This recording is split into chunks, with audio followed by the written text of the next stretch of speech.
When you think about Italian politics, a few things should come to mind, such as corruption, the North-South divide, and corruption.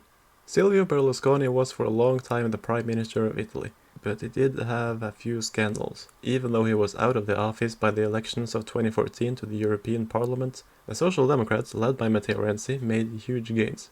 This was the first election when Beppe Grillo's FiveStar Movement was a big issue. But what exactly is the FiveStar Movement? Matteo Renzi was Prime Minister of Italy for a couple of years. He is a social democrat, he represented the Democratic Party, but he had to resign because in Italy there is a lot of scandals, and not many prime ministers last more than a couple of years. However, there is not much more to say about the Social Democratic Party. Renzi is no longer the leader, he is actually the leader now of another party. And of course we have this guy, Silvio Berlusconi, who has been the Prime Minister of Italy for a bunch of years. Last I believe it was in 2011. I have no idea why he is no longer the Prime Minister. I mean, he's just a great and respectable guy. Anyway, he is the leader of the Forza Italia party, which is the liberal conservative party. Most European countries have a significant liberal conservative party, like Høyre in Norway, like the Conservatives in England. Other parties in Italy include the Left, which is a socialist party, and Green, which is, well, a green party. They are so far left that they do not have one single strong leader, and because of that I'm not going to waste any time talking about their leaders. Another party, which is on the right side, is Brothers of Italy.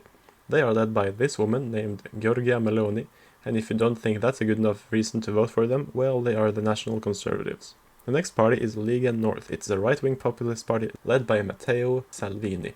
He is quite popular, especially in the northern parts of Italy, mostly because of his anti-immigration stances. The by far most interesting party in Italy, though, is the FiveStar Movement. It is quite difficult to understand exactly what they are for. They have the 5 stars, which represents their causes, such as clean water, clean energy, good infrastructure, and environmental causes in general. They have been led by Luigi for a couple of years, and even though they have a new leader now, which is the guy to the right, nobody cares who he is, because Luigi is still the foreign minister of Italy for the FiveStar Movement, and he is the coolest guy that the party has to offer. It's independent, populist, big tent populist party.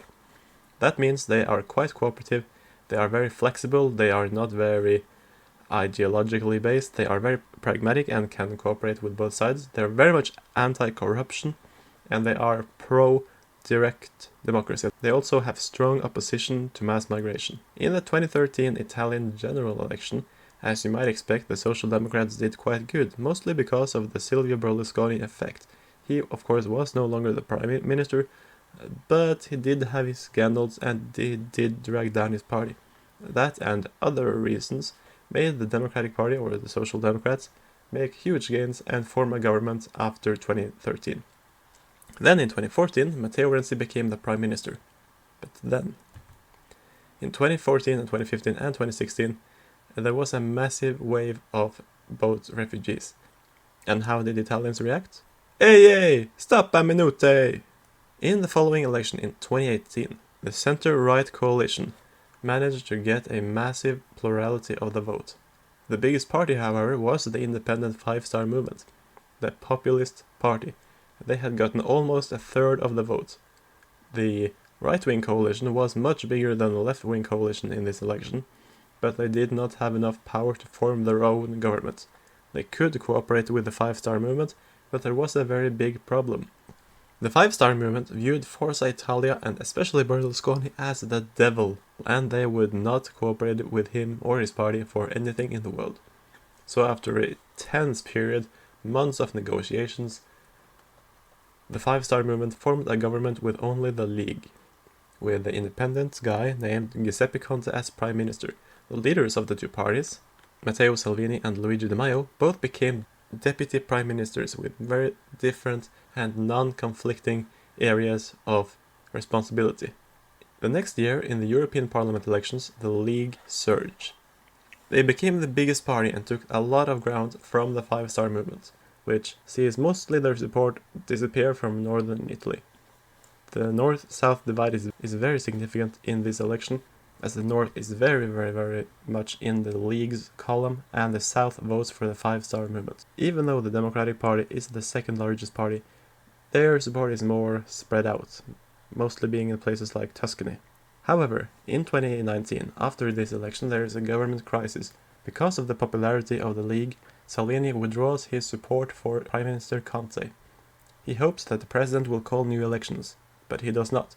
Instead, he asks Conte to form a new government, and Conte forms a new government with the Democrats and with the FiveStar Movement, replacing effectively the League with the Democratic Party. Today, that government is also gone.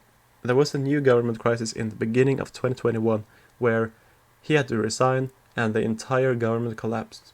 Then came the Draghi government, a very unique government that has support of very many different parties. It has the support of the two populist parties, the Social Democratic Party, the Liberal Conservative Party, as well as the Liberal Party, led by former Social Democratic Prime Minister Matteo Renzi, and Article 1, which is a left-wing party. In other words, the Draghi government has much more popular support than it actually needs. And the only reason this compromise was even possible is of course because of the COVID-19 pandemic, which has seen enemies unite, and it is all in a common struggle to defeat the COVID-19 pandemic. So currently, the biggest name in this government, except from Draghi, is of course Luigi Di Maio, the former now head of the FiveStar Movement. He is still the Minister of Foreign Affairs, and he is going to be so for who knows how long, because governments in Italy change a lot.